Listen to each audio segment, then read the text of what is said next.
Isabel Whitmore, stop pretending to be pitiful. Sebastian Cross's voice cut through the darkness of the penthouse like a blade of ice. He sat on the leather sofa, legs crossed, watching her the way a predator watches wounded prey. Is this what you wanted? His words dripped with venom. Using your parents' coma to force me to keep you here. A servant in the Cross household. At my beck and call. Isabel bit her lip until she tasted blood, forcing back the tears that threatened to fall. 2 years ago, she had been the heiress of Whitmore Holdings, pampered, adored, untouchable. Now she knelt on cold marble at the feet of the man who once swore to love her forever. Your parents deserved what happened to them. Sebastian rose from the sofa, each step toward her deliberate, menacing. Have you forgotten, Isabel? Your parents sold out the Cross Empire. They drove my father to his death, a heart attack from the betrayal. But they're in a coma. Her voice trembled. They had a car accident. They're barely alive. What more do you want? The debts of the parents fall to the children. He crouched before her, his fingers gripping her chin, forcing her face upward to meet his cold gaze. I'll give you 2 choices. His voice was barely a whisper. 1, you tell my brother Tristan yourself that your parents betrayed the Cross family. Confess their sins publicly. He paused, a cruel smile twisting his lips. Or 2, I take Tristan's life. The Cross Empire nearly collapsed anyway. My father already died of a heart attack. 1 more death won't make a difference. They're lying in hospital beds. Isabel choked on her words. How can you humiliate them like this? It's easier to blame people who can't defend themselves. Sebastian released her chin and straightened. I want Veronica to be at peace. You really love Veronica Harrington that much? His eyes darkened. It seems I need to help my fiancé eliminate her rival. What are you going to do? What am I going to do? He threw a maid's uniform at her feet. Strip, piece by piece. Now. Isabel closed her eyes. Tears streamed down her face. Sebastian, you'll never know what I sacrificed for you. Enough with the act, Isabel. His voice was full of contempt. Your tears only disgust me. Then be disgusted, Mr. Cross. She lifted her head, one last spark of pride flashing in her eyes. Let me go. Don't ever let me see you again. Keep dreaming, Isabel. He pulled her to her feet, his lips brushing against her ear as he whispered, as long as your parents are alive, you'll stay here to atone for their sins. But don't forget, he gestured toward the white gown hanging on the wall. Today is my engagement party. What secrets is Isabel hiding? Will Sebastian discover the truth before it's too late? Stay tuned. If this story hooked you, smash that like button and share it with someone who loves drama. Subscribe now. You won't want to miss what happens next. The grand lobby of the Plaza Hotel glittered beneath crystal chandeliers, where hundreds of New York's upper crust gathered for the most extravagant engagement celebration of the year. Isabel entered through the service door, and the tight black and white maid's uniform clung to her like a cruel reminder of what she'd become. 2 years earlier, she'd walked into this very room as Miss Whitmore, greeted with smiles and deference. Now she kept her head lowered as she slipped through the crowd with a tray of champagne, trying to make herself invisible. But the eyes of high society didn't miss her. The whispers spread across the lobby like an undercurrent. A well-dressed woman tilted her head and murmured to her companion, "Do you see her? That's Isabel Whitmore, the daughter of the traitor who betrayed the Cross family." The other woman covered her mouth as she let out a sharp, amused scoff. "I heard she used to be Sebastian's girlfriend, and now she's a servant in his own house. How pathetic." Isabel swallowed the humiliation and kept moving. She'd learned to ignore the gossip, the contempt in their stares. The only thing that kept her upright was the image of her parents lying motionless in their hospital beds. She had to live. She had to endure. For them. Then, all at once, the crowd parted like the Red Sea. Veronica Harrington appeared in a dazzling white gown, diamonds blazing at her throat, the radiant smile of a victor on her lips. She walked beside Sebastian, her hand threaded through his, and she deliberately guided him past the spot where Isabel stood. "Oh, Isabel." Veronica stopped, her voice syrupy with false sweetness. "I didn't know you were here too." Isabel lowered her head with the practiced manners of a servant. "Miss Harrington," Veronica giggled, turning to Sebastian. "See? She's so much more obedient than she used to be." Sebastian said nothing. His gaze slid over Isabel as if she were an object without breath or feeling. That indifference hurt more than hatred ever could. Veronica's expression suddenly pinched as she looked down at her high heels. "Oh no, I just stepped on something filthy." She lifted her eyes to Isabel, a vicious smile blooming on her mouth. "Clean it." The crowd fell silent. Hundreds of eyes fixed on them. Isabel froze, the tray trembling in her hands. "Didn't you hear me?" Veronica raised her voice, making sure everyone could hear every word. "Get down and clean my shoes. Right now." The air thickened with silence. Isabel could feel every guest's gaze drilling into her, but she didn't kneel. She set the tray on the nearest table, straightened her spine, and looked Veronica directly in the eyes. "I'm a servant, not a slave."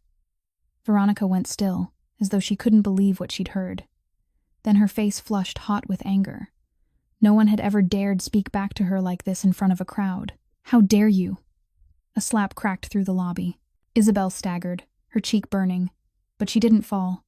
She stayed on her feet, lifting her chin. "You don't have the right to hit me." The crowd let out a gasp. Veronica clenched her jaw. "Have you forgotten who you are? A lowly maid, daring to talk back to me?" Isabel didn't yield an inch. "No matter who I am, you don't have the right to hit someone." The whispers returned, rippling through the room. People looked at Isabel differently now, surprised, and some even nodded with quiet approval at her courage. Veronica panicked as she felt the moment turning against her. She turned to Sebastian with tears shining in her eyes. "Sebastian, she's being disrespectful to me. You have to punish her." Sebastian moved forward in silence. Isabel's heart hammered. For one moment, just one brief moment, she hoped. She hoped that the Sebastian from 3 years ago, the man who'd sworn he'd protect her for the rest of his life, still existed somewhere inside him. "Sebastian," she whispered. He stopped in front of her. His eyes were ice. "Kneel, Isabel." The hope inside her shattered. "Sebastian, I didn't do anything wrong. I said kneel." His voice wasn't loud, but it carried the full threat of a boss who was used to giving orders. Isabel didn't move. She met his gaze, searching for something, anything that might prove he still cared, but she found only endless cold. Sebastian placed a hand on her shoulder. Isabel thought he was going to say something, but he didn't. He pressed down, hard. Her knees hit the marble floor, bitterly cold, in front of hundreds of New York's most elite guests. Tears streamed down her face, but she made no sound. She wouldn't give them the satisfaction of watching her break. Veronica smiled in triumph, her eyes gleaming with pleasure as she looked down at Isabel kneeling at her feet. "You see? This is where you belong," the crowd whispered, some shaking their heads in pity, others laughing under their breath. Isabel bowed her head, her hair falling like a curtain to hide her face, hiding the pain that was tearing her apart from the inside. Then the doors of the lobby swung open. Every head turned. Margaret Cross entered, carrying the commanding presence of the most powerful woman in the Cross family. She stopped, her gaze sweeping over the scene. Isabel on her knees, Sebastian standing beside her, cold and unmoved, Veronica smiling like a victor. No one could read what Margaret was thinking. Her eyes were sharp, unreadable. She looked at Isabel for a long moment, then turned her gaze to Sebastian. Her lips pressed into a thin line, but she didn't speak. She simply stood there, watching in silence, like a judge weighing everyone in her mind. The engagement party ended, but Isabel's hell didn't. She'd barely stepped into the back corridor to leave when a hand clamped around her wrist and yanked her into a nearby private room. The door slammed shut. Veronica stood in front of her, her eyes blazing. "Who do you think you are? Humiliating me in front of all those people." Isabel tried to wrench her hand free. "I didn't do anything to you. Please let me go." But Veronica didn't. Her gaze dropped to Isabel's wrist, where a platinum bracelet gleamed under the light. Veronica's face changed. "What is that?" She jerked Isabel's arm up and stared hard at the bracelet. This is a Cross family heirloom." Isabel went silent, instinctively pulling her wrist behind her back. But it was too late. Veronica had seen it clearly. "This bracelet is only passed down to a Cross daughter-in-law." "Where did you get it? You stole it, didn't you?" "I didn't steal it," Isabel said, her voice steady but unyielding. "Margaret gave it to me." Veronica let out a cold laugh, thick with contempt. "She gave it to you? Don't lie to me. That bracelet should have been mine. I'm Sebastian's fiancé." She lunged, trying to rip the bracelet from Isabel's wrist. They struggled, Isabel fighting to hold her ground, but Veronica moved like someone unhinged, her nails raking Isabel's skin and leaving red marks behind. "Let go. You don't deserve to wear it. You're just a servant, the daughter of a traitor." "It's mine!" Isabel shouted, losing her composure for the first time. "Margaret gave it to me. You've got no right to take it." At that moment, the door opened. Sebastian stood in the doorway, his cold gaze taking in the chaos. Veronica's expression transformed instantly. Tears filled her eyes as she ran to him. Sebastian! She stole the Cross family heirloom, the platinum bracelet your grandmother left behind. Sebastian looked at Isabel, then down at her wrist, where the bracelet still sat. His eyes darkened. Take it off. 2 short words, cold as ice. Veronica smiled in triumph, turning to Isabel with open relish. Isabel felt as if someone had driven a knife straight into her heart. Even this bracelet, the only keepsake that had given her a shred of hope, was about to be taken from her. She lowered her head, her trembling fingers touching the bracelet, ready to remove it. Stop! A commanding voice rang out from the doorway. Margaret Cross entered, poised and regal, her sharp eyes sweeping over everyone in the room. Mother, Sebastian said quietly. Margaret didn't look at her son. She walked straight to Isabel, gently took her wrist, and examined the bracelet. I'm the one who gave her that bracelet, she said, calm but impossible to contradict. Once a gift is given, it isn't taken back. Veronica froze. But Mother, it's a Cross family heirloom. How can you give it to her? She's only a servant, the daughter of a traitor. Margaret turned to Veronica, her gaze as cold as water. This is Cross family business. Who I give it to is my decision. Veronica looked to Sebastian, waiting for him to defend her, but Sebastian stayed silent. He didn't dare oppose his mother. He only stood there, his expression unreadable. Sebastian, Veronica screamed. You're really going to let her favor that woman like this? Sebastian still didn't speak. Veronica ground her teeth, tears of fury spilling down her cheeks. Fine, just fine. You always favor her. Always. She spun and ran out of the room, her heels striking the corridor in sharp, echoing bursts. Sebastian looked at his mother for a long moment, then turned and left without another word. The room held only 2 people now. Margaret turned to Isabel, and her expression softened, so different from the chill she'd shown Veronica. Are you hurt? Isabel shook her head, tears gathering fast. I don't understand. Why are you so good to me? Everyone says my parents are traitors. Everyone hates me. Margaret sighed and gently smoothed Isabel's hair. The sins of the previous generation shouldn't be carried by the next. She paused, her hand still light at Isabel's temple. Keep the bracelet. It belongs to you. But why? Isabel cried, her voice breaking. Why do you trust me? Margaret didn't answer. She only gave Isabel a mysterious smile, patted her shoulder, and walked out. Isabel stood alone in the empty room, staring at the bracelet on her wrist as tears fell onto the shining platinum. Out in the corridor, Margaret stopped and took out her phone. She looked around to make sure no one was there, then dialed. I need to see you right away, she said, her voice dropping, heavy with urgency. There's something very important we have to reinvestigate. I think we missed something. It was late at night when Isabel returned to the penthouse at the top of Cross Tower.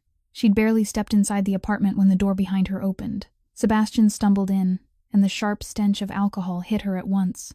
He'd been drinking heavily after the party, his eyes bloodshot, his steps unsteady. Isabel meant to slip quietly back to her room, but Sebastian had already seen her. He came toward her, seized her wrist, and yanked her toward the bedroom. Isabel didn't fight. She knew it was useless. She let him pull her along like a lifeless puppet. Sebastian shoved her down onto the edge of the bed, then reached into his jacket pocket and took out a small white pill. He tossed it into her lap. Take it. Isabel looked at the pill, then lifted her eyes to him. What is it? Sebastian gave a cold laugh, a smile that never reached his eyes. Birth control. You're not worthy of carrying my child. The word struck Isabel like a knife straight through the heart. She stared at the pill in her hand, small and pure white, yet heavy with an enormous humiliation. Her fingers trembled. Tears streamed down her cheeks, but she didn't say a word. She'd cried too much already. Tears changed nothing. They didn't soften the man standing in front of her. Isabel raised the pill to her lips and swallowed it in front of him. Her throat burned with bitterness, and she couldn't tell whether it came from the pill or the pain. Sebastian stood there, watching her swallow. His expression was complicated, something beyond hatred flickering in his gaze. Something passed through those dark eyes, and it vanished too quickly for Isabel to name it. Go to sleep, he said, then turned and walked out. Isabel lay down, faced the wall, and closed her eyes.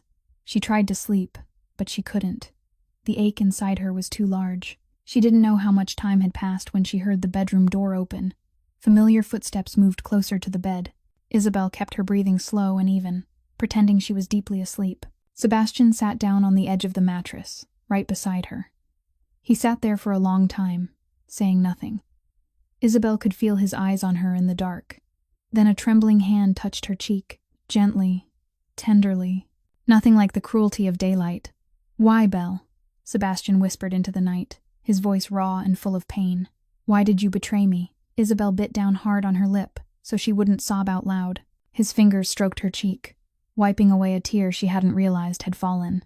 "I hate you," he whispered, his voice thick. "I hate you for betraying me. I hate you for destroying my family." He paused for a long time. "But why can't I forget you?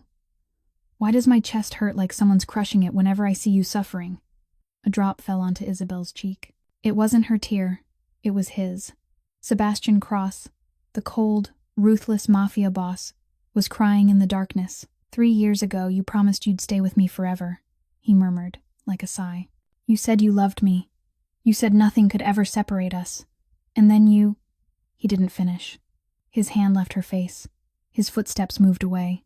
The door closed. Isabel stayed perfectly still, her eyes squeezed shut. Tears soaked her pillow. She'd heard everything, every word, every breath, every tear he let fall. "You'll never know what I sacrificed for you," she thought, "and I can't tell you. If I do, you'll die." Isabel opened her eyes in the dark and stared at the ceiling. Her gaze was filled with pain, but it held something else too. A secret she was keeping. A truth she couldn't reveal to anyone. She curled her fingers tight around the platinum bracelet on her wrist, the only thing she had left from the old days of happiness. And she knew, no matter how much suffering she had to endure, she still wouldn't speak. Because she loved him, no matter how much he hated her. 3 weeks had passed since that night. Isabel had grown used to her new life at Cross Estate on Long Island. Every day she woke at 5 o'clock, while the sky still hadn't fully brightened, and began her work by preparing breakfast for the entire family. After that came the cleaning of 47 rooms in this enormous mansion. Mopping floors, vacuuming, changing bed linens, wiping glass until it shone, then the laundry, the ironing, the preparation of lunch and dinner, setting the table and serving whenever Sebastian arrived or when guests were present. She was allowed to rest only when the clock struck midnight, and even then, it was only a few short hours before a new day began again. Her hands, once soft and carefully tended, were now rough and cracked from bleach and relentless labor. Fingers that had once worn diamond rings were now reddened by cold whenever she had to wash clothes in icy water at dawn. But Isabel didn't complain once. She worked in silence, head lowered, enduring every contemptuous stare from the other servants, who treated her like a joke. The former Whitmore heiress was now beneath even them. Once a month, on her only day off, Isabel spent every dollar of her meager wages to visit her parents at a private hospital in Manhattan. Today was the same. She sat beside the bed where her mother and father lay unmoving, wires and machines surrounding them. The steady beep of the heart monitor echoed through the quiet room. Isabel held her mother's cold hand, and tears slipped down her cheeks without a sound. "Mom, I miss you," she whispered. "I miss Dad. I miss the days when we were happy together." She turned to her father, whose face looked more hollow than the last time she'd come. "I know you didn't do it. I know you didn't betray the Cross family. You taught me to live with honesty and honor. You'd never do something like that." She tightened her grip on her mother's hand. "I'll prove you're innocent. No matter how long it takes. No matter how much I have to endure. I promise you both." Isabel stayed at their bedside until nightfall, then left in silence. She returned to Cross Estate when it was already late. The moment she stepped through the servants' entrance, she stopped short. A figure was waiting in the darkness. "Isabel," Tristan Cross said. He stepped forward, his youthful face tight with worry. Sebastian's younger brother, the one she'd once regarded as her own little brother in the old, happy years. "Tristan, what are you doing here?" Tristan glanced around to make sure no one was nearby, then handed her a thick envelope. "Take this, for your parents' hospital bills." Isabel looked at the envelope, then pushed it back toward him. "I don't need your pity." "This isn't pity," Tristan said, his voice firm as he pressed the envelope into her hand. "I believe you're innocent." Isabel went still, staring at him as though she'd misheard. In the past 2 years, this was the first time anyone besides Margaret had said they believed her. "Why do you believe me? Everyone says my parents are traitors." Tristan met her eyes. Because I know you. Do you remember my car accident 3 years ago? I almost died. You were the one who donated blood for me, the one who sat by my hospital bed and took care of me for 2 full weeks, even though you and Sebastian had only been dating a few months. He paused, his voice turning unmistakably certain. Someone willing to sacrifice like that for another person can't be a traitor. You're not that kind of person. And I don't believe your parents are either. Tears surged into Isabel's eyes. She hadn't expected anyone to still believe in her. Tristan. My brother Sebastian is being deceived, Tristan said, his gaze hard with resolve. I don't know by whom, but I'll find the truth. Wait for me. I'll prove you're innocent. Isabel couldn't speak. She only nodded, tears streaming down her face. Tristan patted her shoulder lightly, then turned and walked away. Neither of them knew that behind a nearby door, Veronica stood in the shadows, listening to every word. Her face shifted, from surprise to anger, then to fear. Her hand tightened around her phone, fingers trembling as she dialed. Dad, we've got trouble. Raymond Harrington's office sat on the top floor of the Harrington Court building, overlooking the whole of Manhattan at night. He lounged in an expensive leather chair, a glass of whiskey in his hand, watching the city's glittering lights beyond the window with a satisfied smile. The phone on his desk vibrated. He glanced at the screen, saw Veronica's name, and picked up. Dad, we've got trouble. Veronica's panicked voice burst through the line. Tristan's helping Isabel. He said he believes she's innocent. He said he'll find the truth. Raymond took a slow sip of whiskey, showing not a trace of worry. Don't worry, I'll handle it. You just keep watching and report back to me. He ended the call, then dialed his private attorney. 10 minutes later, a middle-aged man in a black suit stepped into the office. Raymond gestured for him to sit, then poured another glass of whiskey. How's it going? The attorney opened his briefcase and pulled out a stack of documents. Everything's going perfectly, sir. Sebastian Cross still firmly believes Edward Whitmore's the traitor. No one suspects a thing. Raymond smiled with quiet satisfaction and leaned back. He remembered 2 years earlier, when he'd sold every scrap of confidential information from the Cross Empire to a rival for $50 million. He'd forged the electronic evidence flawlessly, so every trail led straight to Edward Whitmore, the man who'd been his closest friend for 20 years. Stupid Edward Whitmore, Raymond sneered. He still thought of me as a good friend right up to the end. When I visited him in the hospital after the accident, he even held my hand and asked me to take care of Isabel. He set his whiskey down, his gaze turning cold. That car accident for the Whitmores was arranged by me, too. They were about to uncover the truth, so I had to silence them. It's a shame they didn't die, but a coma like this works just as well. No one can hear what they've got to say. The attorney nodded, long accustomed to his boss's cruelty. And what about Miss Veronica's marriage to Sebastian Cross? Raymond rose and walked to the window, staring out at the city. That's the real endgame.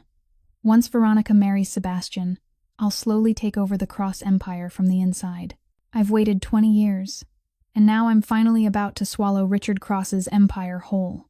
He turned back, a vicious smile spreading across his lips. Richard, you're dead, and your family's still going to serve me. Your son's about to marry my daughter. Your enemy's daughter is on her knees as a servant in your own house. Isn't that deliciously ironic? The attorney cleared his throat.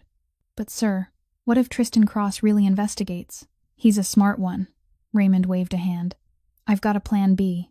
If that little Isabel keeps causing trouble, I'll frame her for theft. One of Veronica's expensive pieces of jewelry, for example. Get her thrown out of the Cross house. Cut off every connection to that family.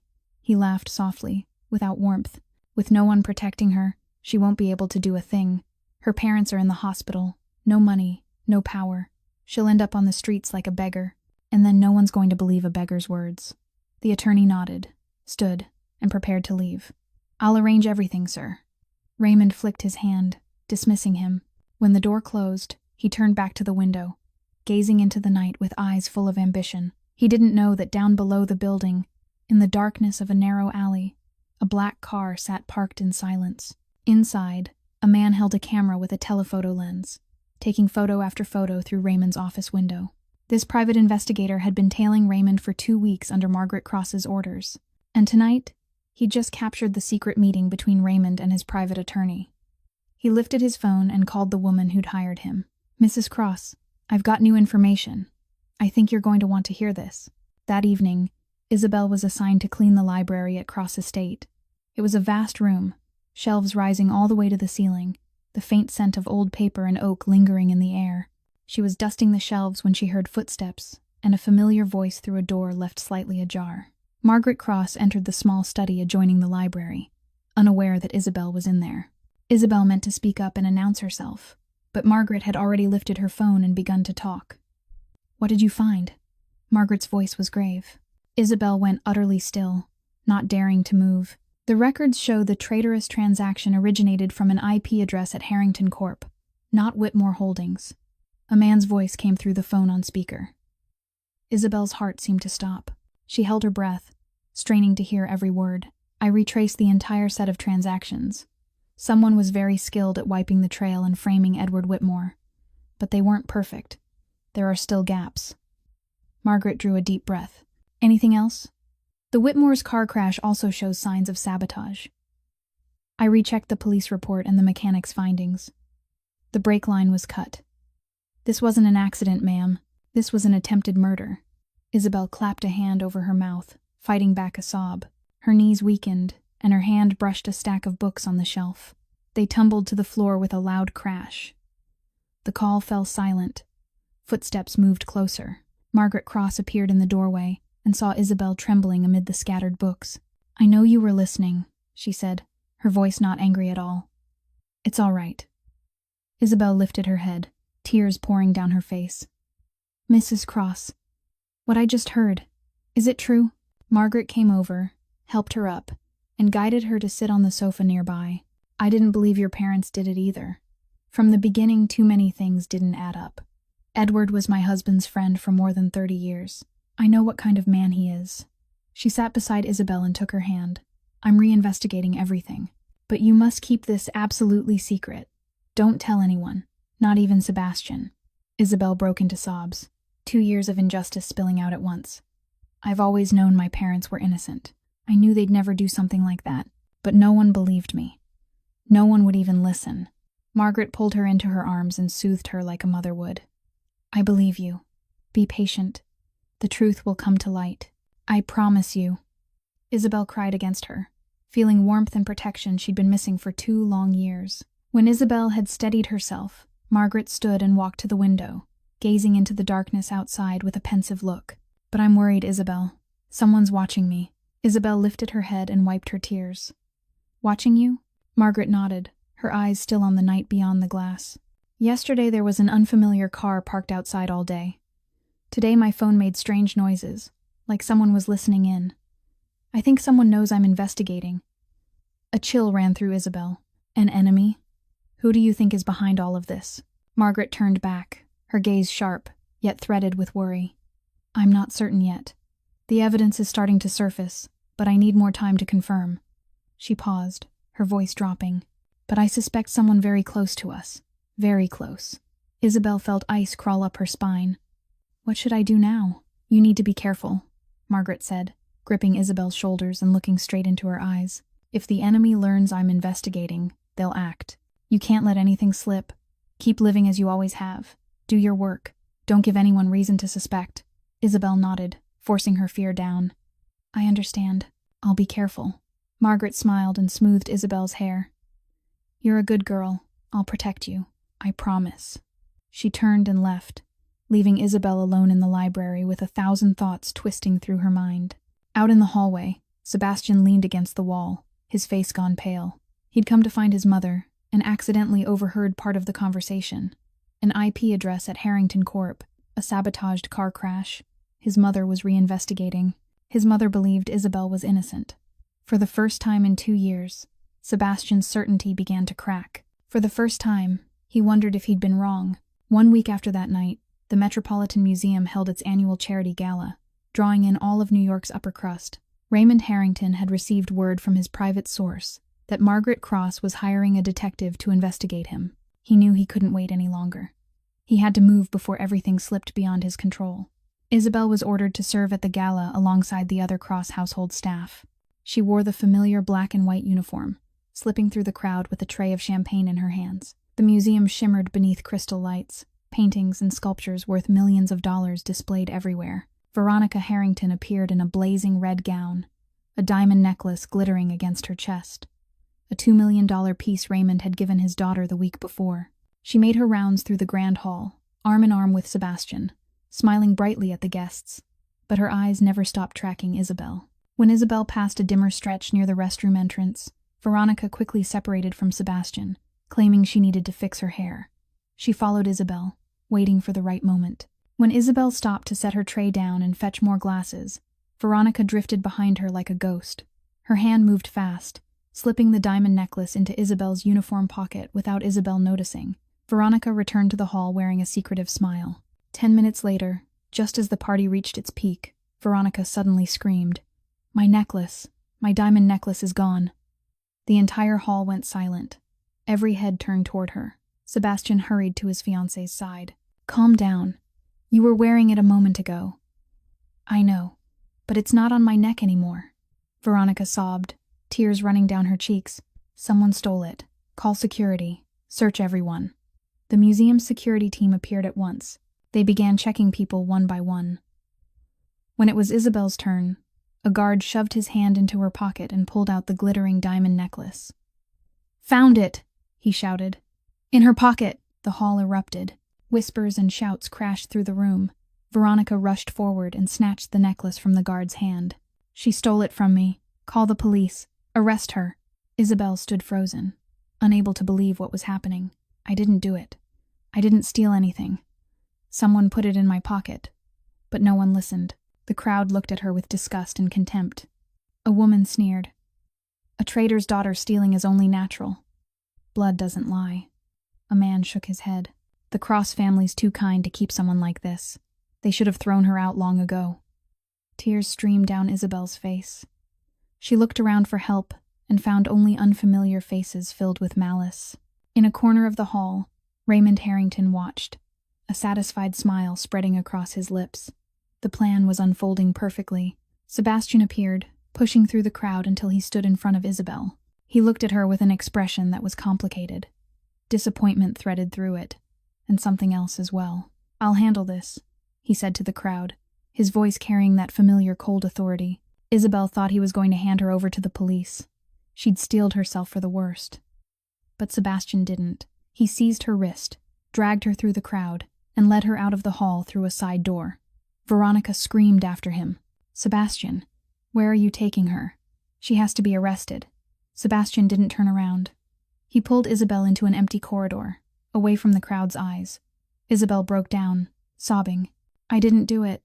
I swear I didn't steal anything. Someone set me up." Sebastian didn't answer. He only stood there, watching her with an unreadable gaze. Just then, Tristan ran up, his face flushed from rushing. "Brother," he panted, holding up his phone. "I've got video from the museum's security cameras. You need to see this." Sebastian took the phone and hit play. On the screen, Veronica followed Isabel in secret, then slipped the necklace into her pocket, clear as day. "The video shows Veronica putting the necklace into Isabel's pocket," Tristan said, his voice grave. "She framed her, brother." Sebastian went rigid, as if struck by lightning. His face drained of color, his hand crushing the phone so hard his knuckles turned white. He looked at Isabel crying in front of him, then back toward the grand hall where Veronica was playing the victim. His world was breaking apart, piece by piece. Everything he'd believed for the past 2 years suddenly shook at its very foundation. That night, Sebastian sat alone in his office at the top of Cross Tower, the glow of his computer screen washing over his ashen face.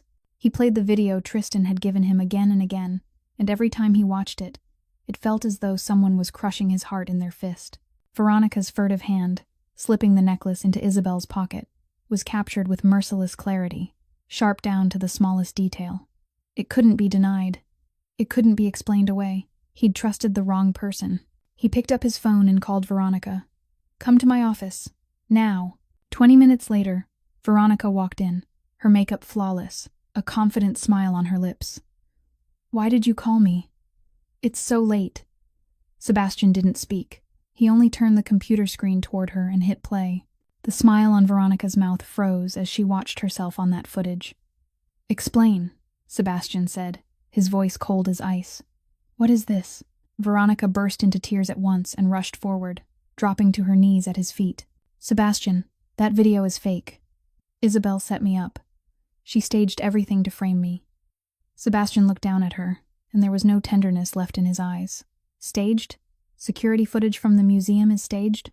I'm being framed, Veronica sobbed, tears spilling down her cheeks. You have to believe me. I love you. I'd never do something like that. Sebastian fell silent for a long moment, then stood and walked to the window. Get out. I need to think. But Sebastian. Get out. His voice wasn't loud, but it carried a threat that made the air feel sharp. Veronica knew she couldn't plead any longer. She stood, wiped her tears, and walked out. But before she closed the door, she turned back and looked at Sebastian with pure hatred in her eyes. She wasn't going to let this go. As soon as Veronica left, Tristan entered, carrying a thick stack of documents. Brother, I found more evidence. Sebastian turned to him. What evidence? Tristan set the documents on the desk and flipped through page after page. I traced unusual financial transactions around the time of the betrayal 2 years ago. $50 million was transferred from an anonymous account to a shell company in the Cayman Islands. He stopped and looked Sebastian straight in the eye. That company is owned by Raymond Harrington. Sebastian felt as if someone had slammed a fist into his stomach. Raymond Harrington? Veronica's father? Yes, Tristan said, his voice grave. The timing matches exactly when Cross Empire's information was sold to our competitor. He held Sebastian's gaze. Brother, I think we blamed the wrong man. Edward Whitmore didn't betray us. Raymond Harrington did. Sebastian sank back into his chair, his mind spinning. Everything he'd believed for 2 years was collapsing. He'd tormented Isabel, humiliated her, treated her like a criminal. But if she was innocent, unable to restrain himself, Sebastian got up and went to Isabel's room at Cross Estate. It was late. He pushed the door open without knocking. Isabel was curled on the bed, her eyes swollen from crying. She lifted her head when she saw him and quickly wiped her tears. What do you need? Sebastian stood over her, looking down at her thin, pale face. How much suffering had she endured over the past 2 years? Why didn't you defend yourself? He asked, his voice rough. Why didn't you fight back? Why did you stay silent and endure all of it? Isabel lifted her chin and met his eyes. Because no one believed me. Her voice was steady, but bitter to the bone. Not even you, especially you. The words drove straight through Sebastian's heart like a blade. He stared into her brown eyes, eyes that had once looked at him with love, and now held only exhaustion and pain. Yet deep inside them, he still saw the old spark. Before he could stop himself, Sebastian raised his hand and touched her cheek. Isabel went still, barely daring to breathe. He pulled her to her feet, the space between them shrinking to only a few inches. He looked into her eyes, then down at her lips. He tilted his head, his mouth almost brushing hers, and then, suddenly, he stopped. No, he whispered, his voice torn. I can't. He pushed her away, turned, and walked out fast, leaving Isabel standing there alone with a shattered heart. Sebastian stepped into the elevator and the doors slid shut. He stood alone in the tight space, then suddenly drove his fist into the elevator wall, metal ringing out with a harsh, bright sound. If Belle's really innocent, he whispered, his voice breaking, then what have I done for the past 2 years? 2 weeks had passed since that night. Sebastian had ordered a private investigator to dig into everything about Raymond Harrington, and every transaction tied to the betrayal from 2 years ago. Today, in a secret meeting room in the Cross Tower penthouse, Sebastian, Margaret, and Tristan sat in silence, waiting for the final results. The private investigator walked in and set a thick stack of documents on the table. This is the complete report, he said. I've investigated for a full month, and I can confirm everything with solid, verifiable evidence. He opened the file and began to lay it out. Raymond Harrington is the true traitor. 2 years ago, he sold all of Cross Empire's confidential information to the rival corporation Blackwell Industries for $50 million. The money moved through a complex network of shell companies in the Cayman Islands, but I traced it all. Sebastian took the documents and began reading page after page. His hands trembled as he stared at proof that couldn't be denied. Raymond forged the electronic evidence with precision, so every trail led to Edward Whitmore. The investigator continued. He used advanced technology to alter IP addresses, falsify emails, and fabricate transaction records. Edward Whitmore is completely innocent. Margaret drew a deep breath, her fingers tightening around the arm of her chair.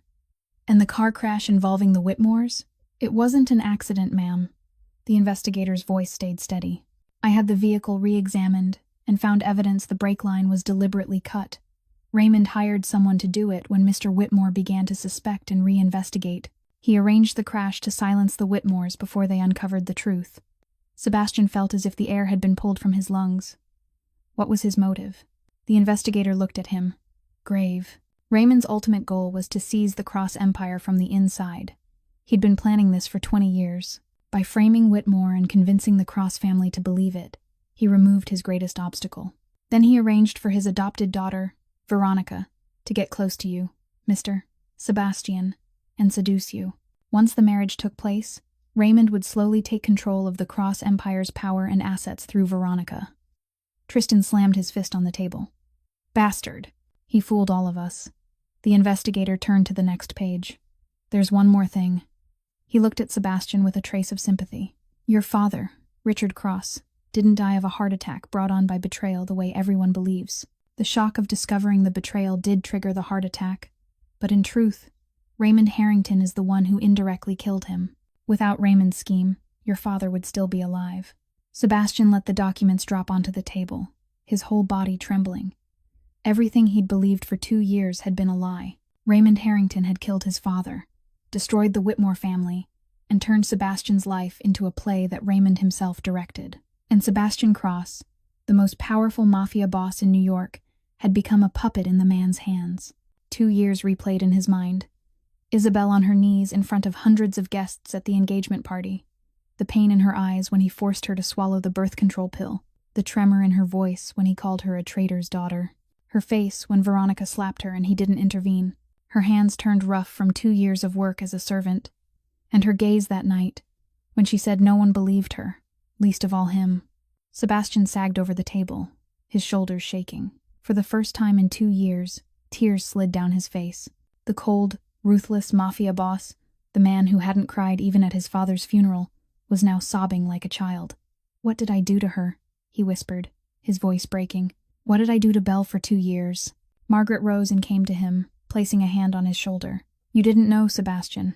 All of us were deceived. Raymond is cunning and cruel. He fooled everyone. Sebastian lifted his head, eyes bloodshot. But I tortured her, Mom. I humiliated her, treated her like a criminal. I destroyed her life because of lies. Margaret gathered her son into her arms, for the first time in many years. Now you know the truth. The question is what you'll do next. Sebastian was silent for a long moment. Then he slowly stood, wiped his tears, and looked up. The pain was gone from his eyes. In its place was the cold ruthlessness of New York's most powerful mafia boss. Raymond Harrington, he said, his voice ice. I'm going to make him pay 1,000-fold for what he's done. He killed my father, ruined the Whitmores, and turned me into a tool in his scheme. I'll take everything back, bit by bit. He paused, his gaze softening only slightly. But first, I need to see Belle. At midnight that night. Sebastian stood outside Isabel's door at Cross Estate. The hallway was pitch dark, with only moonlight slipping through a window and laying a faint strip of light across the floor. He stood there a long time, his hand reaching for the doorknob, then pulling back. Once, twice, 3 times. He didn't know how to face her. He'd hurt her too deeply. The 2 years of hell she'd endured had come from him. How could he look her in the eyes and admit he'd been wrong? And yet he had to. He owed her, at the very least, the truth. At last, Sebastian drew a slow breath and pushed the door open. The small servant's room was dark, lit only by weak moonlight through the window. Isabel lay on the bed, black hair spilled across the pillow. She was crying in her sleep, tears sliding down her cheeks, her lips moving as she murmured someone's name he couldn't make out. Sebastian stepped to the bedside and sat on the edge of the mattress, studying her thin, pallid face. 2 years ago she'd been a beautiful young woman, cheeks flushed with life, eyes bright with joy. Now her face was hollow, shadows under her eyes, the marks of sleepless nights and days of exhausting labor. He'd done this to her. He'd ruined her life.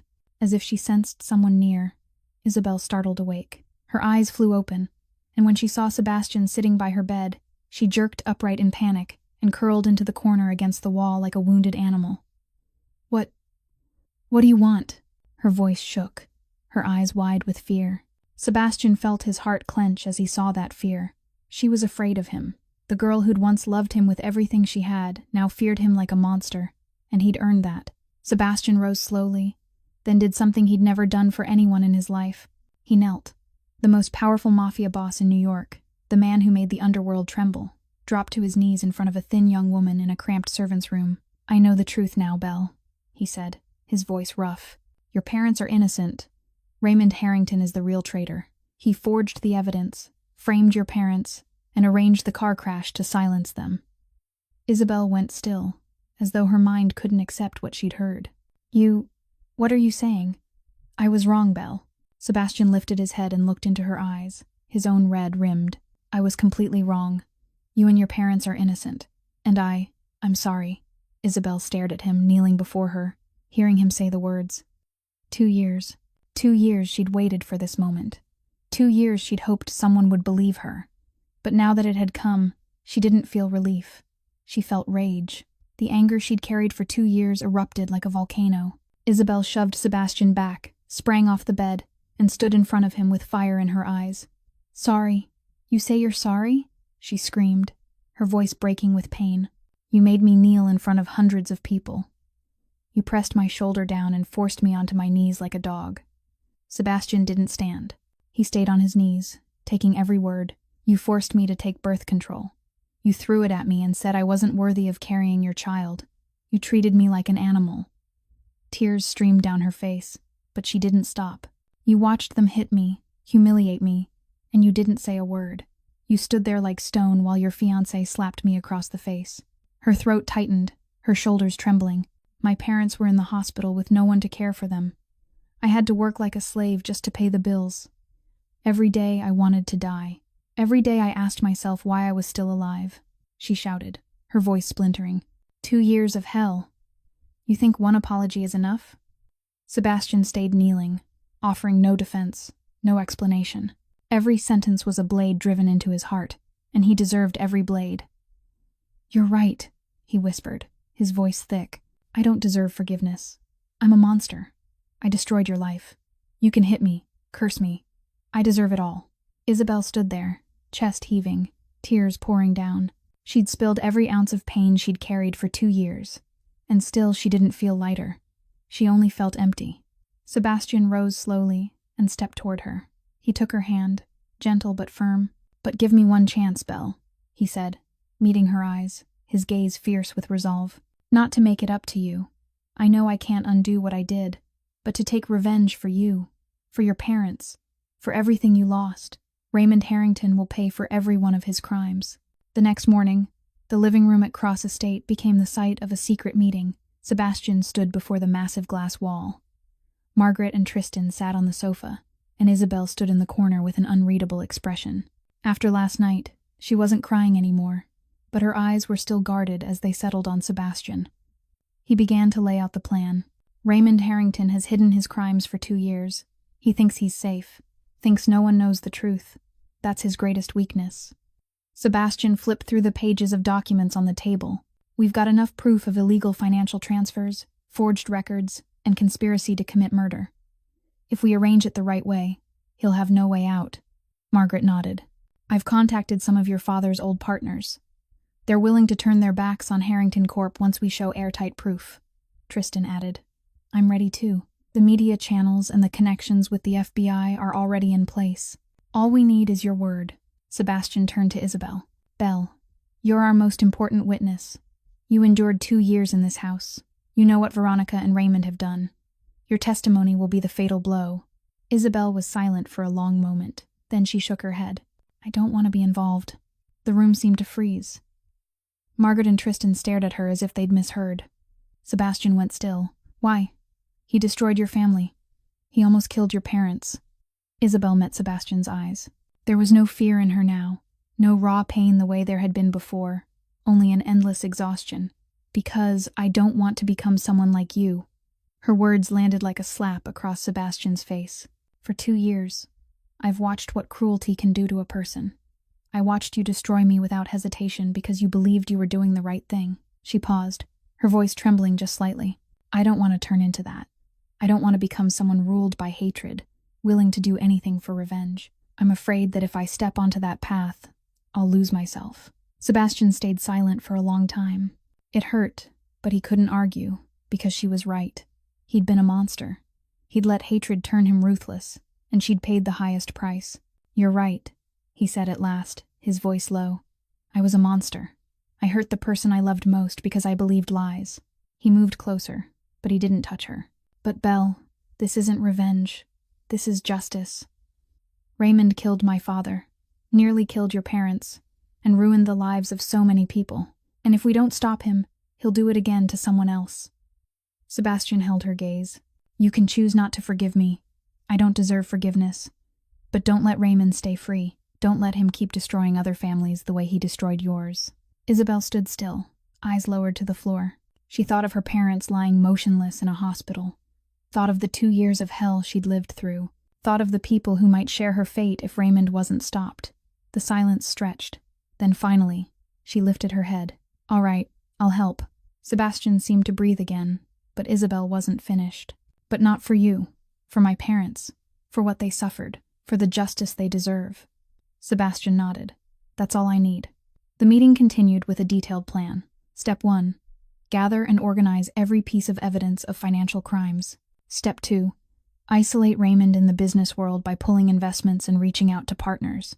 Step 3. Hand over the evidence of the murder plot to the FBI. Step 4. Hold a press conference and reveal the truth to every major New York media outlet. When the meeting ended, everyone filed out one by one. Sebastian stayed behind, watching Isabel. "The storm's coming. Are you ready?" Isabel turned back, and her gaze was cold in a way Sebastian had never seen before. No longer the gaze of the fragile girl who'd been humiliated for 2 years. It was the gaze of someone ready to take everything back. "I've been waiting 2 years for this moment." 1 week later, the storm began. Cross Empire announced it was withdrawing every investment worth hundreds of millions of dollars from Harrington Corp., offering no explanation at all. The news spread through New York's business world like wildfire. At the same time, Raymond's major partners began receiving envelopes with no return name, each one stuffed with documents detailing Harrington Corp's shadowy dealings. Money laundering, tax fraud, forged records. Every envelope was a slow-burning bomb. Within 3 days, Harrington Corp's stock plunged 40%. Investors panicked and dumped shares. Partners turned away one by one.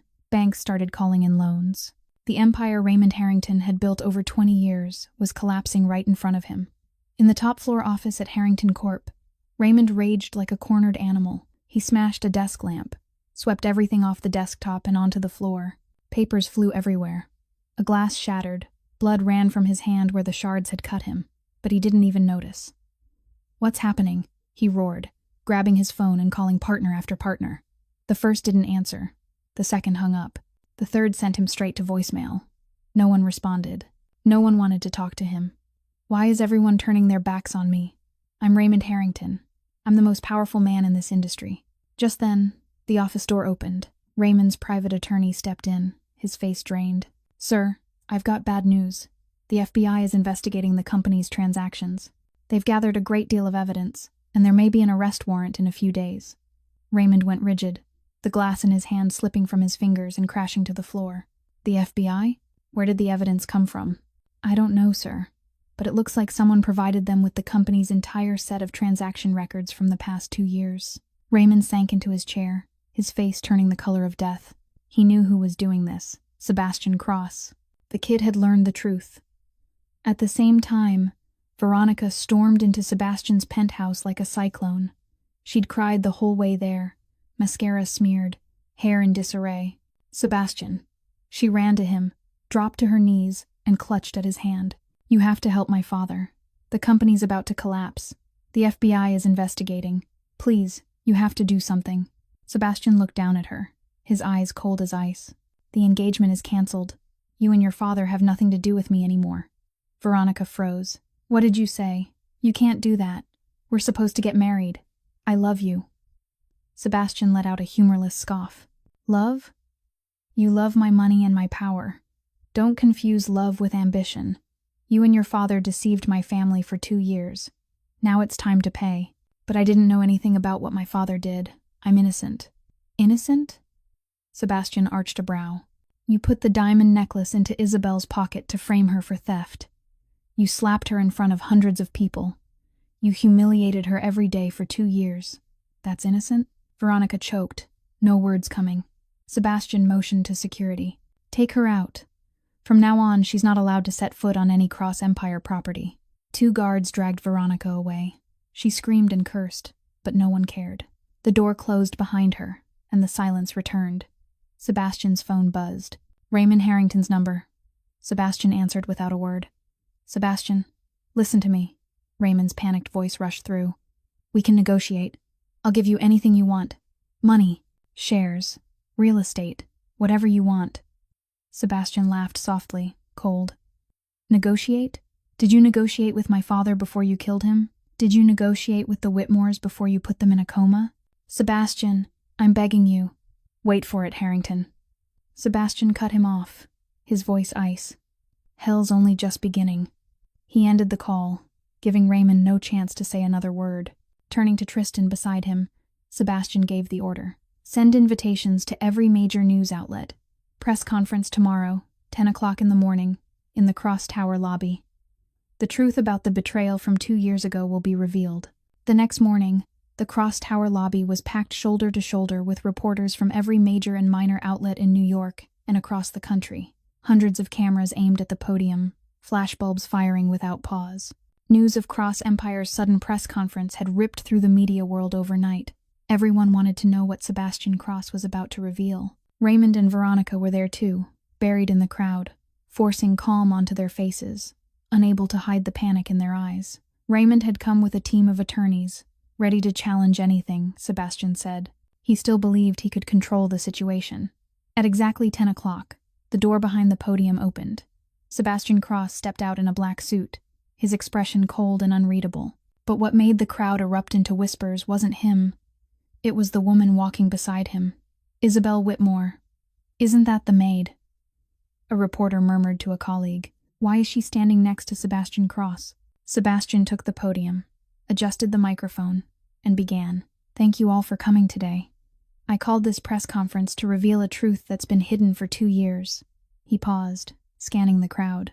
2 years ago, my father, Richard Cross, died of a heart attack after discovering that the Cross Empire had been betrayed. Our confidential information was sold to a competitor, causing losses of hundreds of millions of dollars.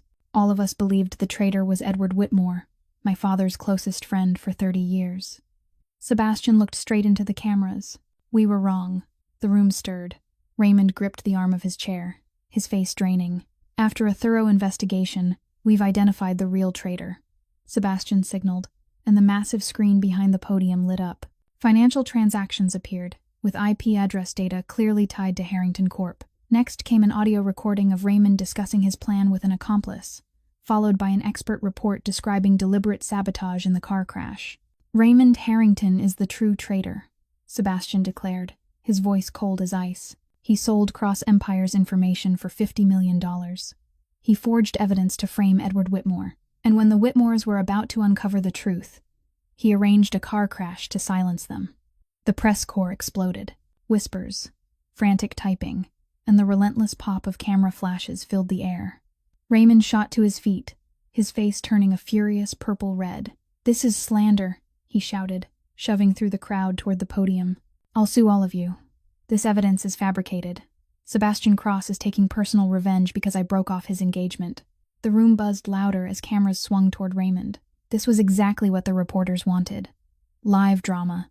Sebastian didn't flinch. If Mr. Harrington believes the evidence is fabricated, he can explain that to the FBI. They already have the full record. Raymond froze, mouth open, no words coming. Then Isabel stepped up to the microphone. She stood there, thin and small in the vast lobby, yet her eyes held a fierce strength. My name is Isabel Whitmore, she said, her voice trembling slightly but clear. I'm the daughter of Edward and Helen Whitmore. She took a breath. For the past 2 years, I've been called the traitor's daughter. I've been humiliated, struck, treated like a slave. I was forced to serve as a maid in the very house of the man I once loved, to atone for a crime my parents never committed. Tears ran down her cheeks, but she didn't stop. My parents have been in a coma in a hospital for 2 years because of a crash Raymond Harrington arranged. They can't defend themselves. They can't speak for themselves. So today, I'm standing here to speak for them. She looked straight into the cameras, her voice ringing with steady conviction. "My family is innocent. My father is an honest man with honor. He would never betray his friends. The real traitor is standing in this room." She turned and fixed her gaze on Raymond, fury blazing. "And he will pay for what he's done." The lobby fell silent. No one spoke. The strength in the voice of this thin young woman left everyone stunned. Then, suddenly, the great doors of the lobby swung open with a loud crash. A group of men in black suits walked in, led by a man holding an FBI badge. Raymond's face went the color of death when he saw them. He knew it. The real hell had arrived. The lead FBI agent strode into the lobby with a hard, unsmiling face, a team of federal officers following close behind. He went straight to where Raymond stood, frozen in place, and held up his badge. "Raymond Harrington, you're under arrest for financial fraud, money laundering, and conspiracy to commit murder. You have the right to remain silent. Anything you say can and will be used against you in a court of law." 2 officers stepped in, turned Raymond around, and cuffed his hands behind his back. The cold click of metal locking shut rang through the hush of the crowd. Raymond struggled, his face turning a deep, furious red with panic. "You can't do this. I'm Raymond Harrington. I'm the most powerful man in this city. You'll pay for this." But no one cared about his shouting. Cameras flashed like lightning, capturing every second of the Harrington Corp titan being handcuffed like an ordinary criminal. It would lead every newspaper and every television broadcast before the day was over. Veronica stood motionless as she watched her father being taken away. Then, as if jolted awake, she rushed to Sebastian, fell to her knees, and clutched his hand. "Sebastian, I'm sorry. Please, I'm begging you. My father forced me.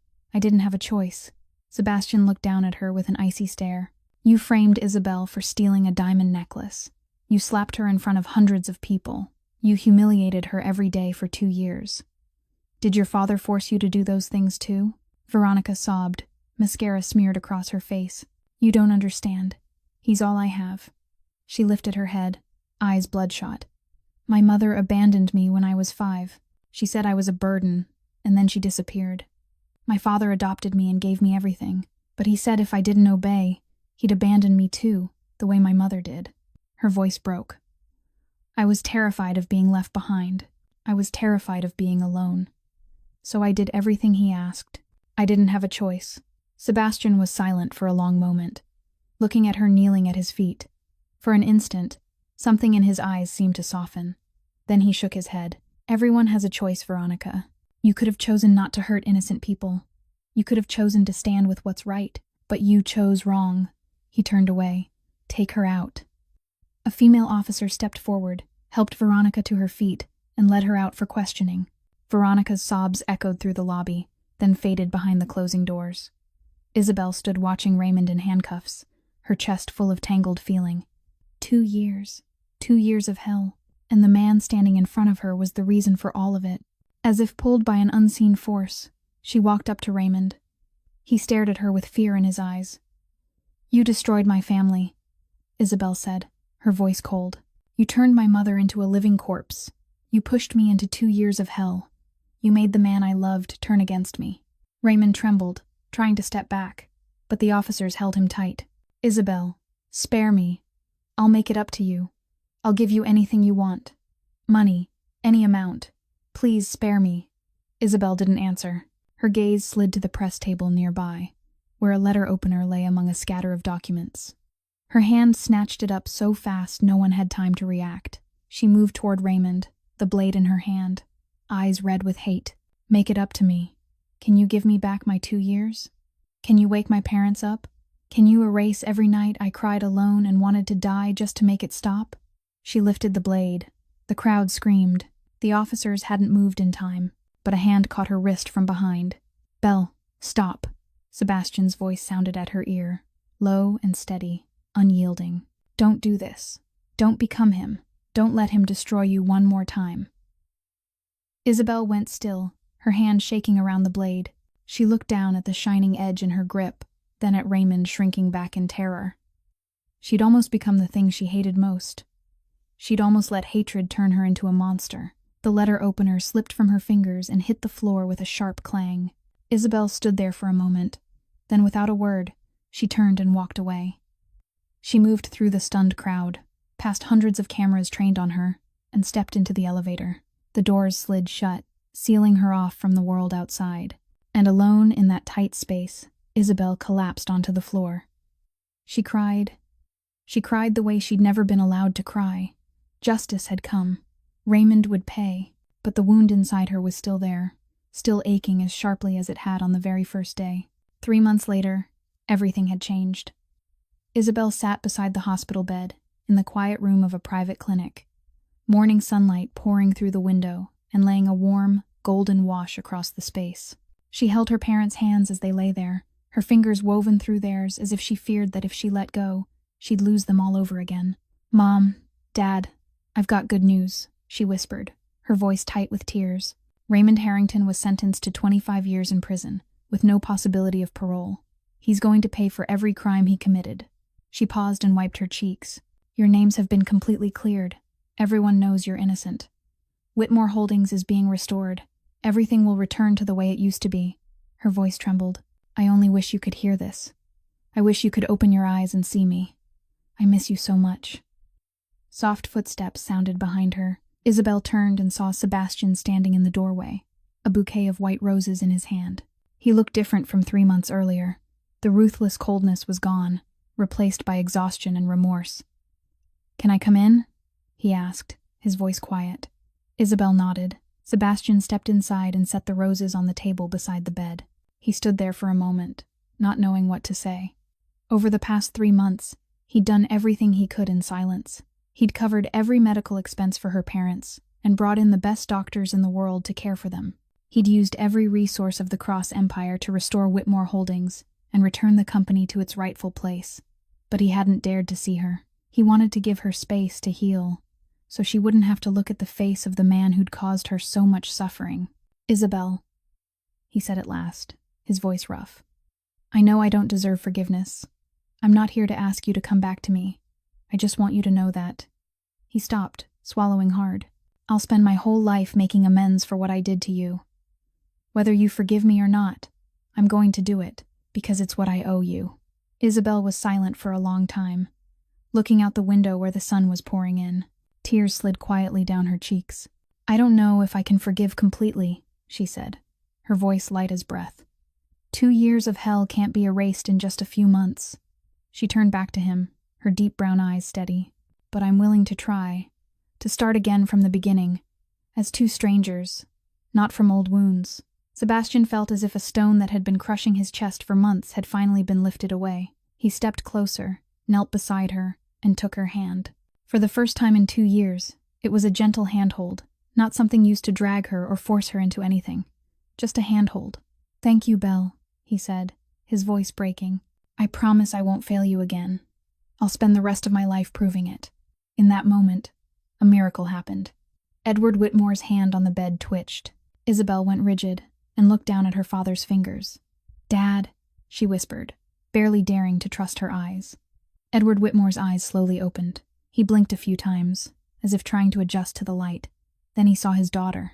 His lips moved, and his voice came out weak but clear. "Belle, my daughter," Isabel cried out, the sound bursting loose with joy and tears. "Doctor, my father's awake. My father's awake." She threw her arms around him and sobbed against his shoulder. 2 years of waiting, 2 years of suffering, 2 years of praying every night. At last, her father was back. Sebastian stood beside them, watching with wet eyes. For the first time in 2 years, a real smile lifted his mouth. Not a cold smile, not a mocking one. The smile of a man who'd found himself again. Doctors and nurses rushed in, the room filling with the sounds of machines and urgent voices. But in the middle of that chaos, Isabel and Sebastian looked at each other. Their eyes met, and in that moment, all the suffering of the past felt as if it had been gathered up, not to be forgotten, but to be laid to rest so they could keep moving forward. Morning sunlight streamed through the window, wrapping the room in gentle warmth. After a long darkness, dawn had finally come. Isabel and Sebastian's story shows us that in life, sometimes we can be deceived, misunderstood, and forced to endure injustices we never deserved. But the truth will always find its way into the light. What matters is not letting hatred turn us into the kind of people we despise. Hold on to a compassionate heart, because that's what carries us through the dark. And forgiveness doesn't mean forgetting. It means giving yourself a chance to heal. If you feel this story touched your heart, please hit the subscribe button on our channel, like, and share the video so more people can listen. We want to know how this story made you feel. Have you ever lived through a painful misunderstanding in your own life? What do you think about forgiveness? Share your feelings in the comments below. We truly want to hear what's in your heart. We wish everyone watching this video good health, a joyful life, and peace each day. Thank you for being with us. Goodbye, and we'll see you in the next video.